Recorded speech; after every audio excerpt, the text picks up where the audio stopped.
town called Wright City, Missouri, and since then I've moved out to Washington, Missouri, and I'm pastoring there. And Pastor Maury, you're still at Wright City. Still in Wright City. So tell me a little bit more about your parish. My parish is probably about, I think this year will be the 150th anniversary. Wow. Actually, it would have been in July, and we would have had a 150th anniversary in July had it not been for COVID-19. I guess we still are 150 years old, but it would have been nice to celebrate. The one thing that always stands out about where I am is everyone is related for the most part. Yeah. There's only probably 5-10% not related. Everybody else is a cousin, like a first, second, third, or fourth cousin, which makes it really weird. So you have to be careful what you say to one person, right, because it might get back. It's going to get back to the other person. I think that's the big thing. The other thing is most of the people are older. I think most people are like 40s and up, maybe even 50s and up. We have a few teenagers, and we're starting to get more under 10. We might have like 10 kids under, or 10 young people under 10. We got some that are going off to college and coming back. It's a rural church, I guess, is the main thing. And the original church was built by the members, and this is the second version of the church. This one was built probably in the 70s or 80s. Oh, wow, okay. So, anyway, those are the things that stand out for me. So, we're going to start in with, so COVID-19 basically shut down everything. It basically put a stop to a lot of what we know in the world, definitely, and what we've done in churches. So over the course of 2020, we've had 3 different things that are going on. We've got COVID-19, we've got social injustice, Yep. and we've got a political front in which is probably the largest gathering of people that will vote or try to vote, how that's all going to work, in the history of the United States. Yeah. So let's start off with, because why we're here today is I serve a predominantly white church, and Maury, you serve a predominantly, now are we going to go African American or black or you know, because I just kind of want to know for parameters sake of what is the correct thing to say. I'll just say this to whoever's watching this: I was born black, and then later I was told I was African American. so I don't know. Sometimes I don't know. I mean, my daughters say I'm a brown person. They don't receive, my daughters, one is 15, one is 11. They don't receive black or African American. They say they're brown. Gotcha. They So say now we're going to throw a different dynamic. Yeah, so we need to put another dynamic. So whether you call me black or African American or brown, I'm good. You know, the fact is, I don't look like a crayon. If I take a box of crayons, whether it's a black one or brown one, and they don't have African American crayon, I think the most thing I'd like to say about that whole idea is color is and I don't know if I'm saying this well, is a personal construct. You know, although I guess, I don't know, is there anything in the Bible that says Christ was washed, his blood washes us white as snow? Is that in the Bible anywhere? That is in there. I mean, his blood washes us white as snow. Yeah, so somewhere along the way, somebody decided colors. But it was a decision. It was a personal decision by somebody. And so anyway, that's just a whole nother thought process that I could deal with today that I probably won't. But yes, I have a primarily African-American congregation, except for, and I've got a couple, a nice couple that actually used to attend. Actually, the wife attended Sunrise, and the husband attended, actually the wife was attending both churches for a while. Okay. And so anyway, we do have one couple. We used to have another couple. But you know, in heaven, there'll be, I don't even know if there'll be colors in heaven. I just know there'll be a lot of different people in all heaven. our goal is to get there. Yeah, that's true. We just want to get there. So Yeah. anyway, yeah, he could just say brown, African American, or black church. All right, so we're Either gonna go with I'm white, you're black, and I serve a predominantly white church. You serve a predominantly black church. Yeah. And over the course of this, during this pandemic, now we have the social injustice. Yeah. And I think where you and I are in this whole thing, and what we really want to bring to the people today, is communication. There's been a communication breakdown forever. And I believe that it is one of those things in which we need to communicate better, because we hear different things going on in society, and especially surrounding the Black Lives Matter. Tell me a little bit more. Fill me in as a predominantly white church. What would we need to know about your predominantly black church, how they feel about something as simple as Black Lives Matter? Oh boy. Pastor Troy probably thought he wouldn't ask me any difficult questions, but he just hit on one of the most challenging things. First of all, I don't think social injustice just started in 2020. Social injustice, the whole idea of social injustice is part of a system. And I think it started in the Bible days when sin came into the world. Sin separated us from God, and as a result, and ever since then, we've been magnifying differences instead of similarities. That's one thing that goes through my mind. Now, this whole idea about Black Lives Matter is this. The concept of Black Lives Matter, or Black Lives Matter with an S, is different than a 501c3 group that have decided to name themselves the Black Lives Matter group. So, Black Lives Matter group, I don't know much about them. I've heard good and bad about Black Lives Matter as a group, a 501c3 non-for-profit group.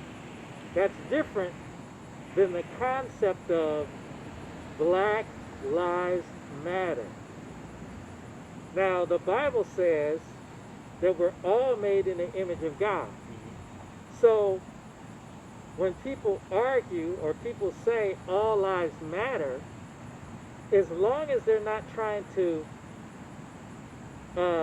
deny that racism has existed, whether it be toward black people, Asians, Hispanics, as long as a person who's saying all lives matter is not denying that these things over here, race, against Chinese, against Indians, against African Americans, as long as they're not denying those things have existed and trying to minimize it, personally, I'm not going to get mad at them.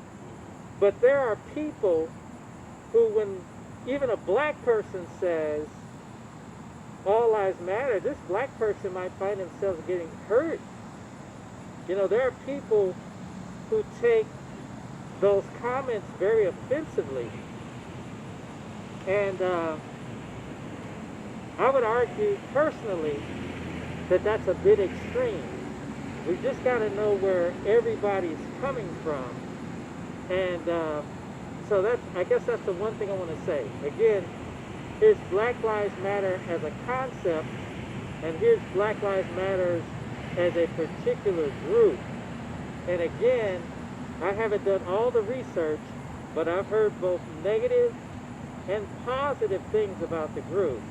Now, if I benefit from some of the things they're doing, wonderful. But that doesn't mean I support everything the Black Lives Matter as a group is doing. So if we're looking at it from our predominantly white church, what is it that we can do to to help move along to rid racism from the planet? What are things that we can do to help you? That's a great question. He's asking, Pastor Troy is asking, what can we do to help rid racism from the planet? First, I guess the first thing is, as much as I'd like to be able to speak for all black people, I can't. First, I cannot speak for all black people. I can speak for myself and my family. I can't hardly speak for my family. But you speak for you. I can speak for me. And I think the best thing is it starts with communication. Communication is a good place to start to help get rid of racism. A second place is for white people in general to recognize that racism exists. Now, I always say racism exists, but it's not all people all the time. There are some people that say it is, and I don't know if I agree that it's every place all the time.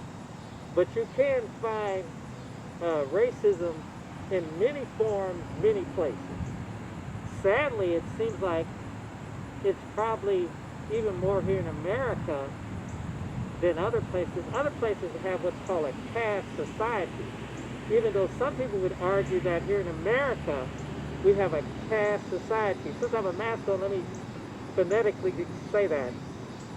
C is in cat, A is in apple, S is in Sam, T is in tangerine. A caste society. I hope I'm spelling that like right. a cast on an arm. Oh, yeah, but it's levels of hierarchy in society. So recognize that I can't speak for all people. Recognize that there is racism in the society. Thirdly, white people can, if they can teach their children about racism. Teach their children about racism.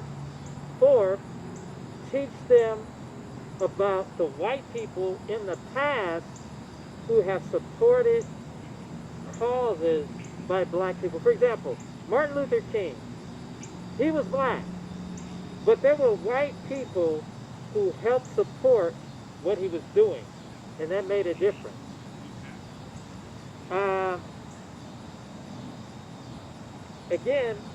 So if a white person hears somebody saying something that will be considered racist by most people, even if they're just cracking a joke, what would be helpful is if the white person confronts the other white person about it. A black person can confront a white person about a joke, but black people aren't going to be nearly as effective in doing that as a white person would be in doing that. Also, our white people, what would help is if they look at the laws. There are a lot of laws in our society that are discriminatory. Cocaine. Yes, black people do cocaine, but white people have done cocaine. Black people in the past have done crack, and the sentence for crack usage was worse than the sentence for cocaine usage. People who drink and drive and kill people for drinking and driving, they get to go to a Alcohol Anonymous, where black people who smoke marijuana and drive and kill somebody, a lot of times they go to jail. So there are laws that don't quite match up, and usually they're along racial lines. So also, so look at the laws. White people have to help get the laws changed so that they're more evenly applied. I think another thing would be, so the laws definitely, follow the money. Follow the money. Recognize where monies are spent. Now, a lot of money is being spent on police. We need police. I don't think there's a black person alive that would say we don't need police. Although, with this Black Lives Matter, the whole idea of defunding the police is not saying get rid of police. They're saying use some of that money to improve schools in black neighborhoods. Why is it that in the inner city schools, the families can't even afford the internet, so that if the child has a computer, they can get on the internet and do searches that will benefit them in school? When we follow the money, we find that money is spent disproportionately on programs that they say will benefit all, but the money really is spent unfairly. They make arguments that we need, like I said, more police, for example, but in the same neighborhood, the schools don't even have good books and other things they need for school. Without education, a neighborhood or a community cannot grow and excel without a good education. We need programs that help the family unit. The family unit. Police who over-police and arrest little children, when maybe if a counselor came in and de-escalated, I think police need de-escalation training. And we need white people who have connections to help push through those changes. Because in our society, a lot of times, black people don't have the wealth, the historic wealth, the generational wealth as white people. Back in the 1960s, there was a lot of redlining.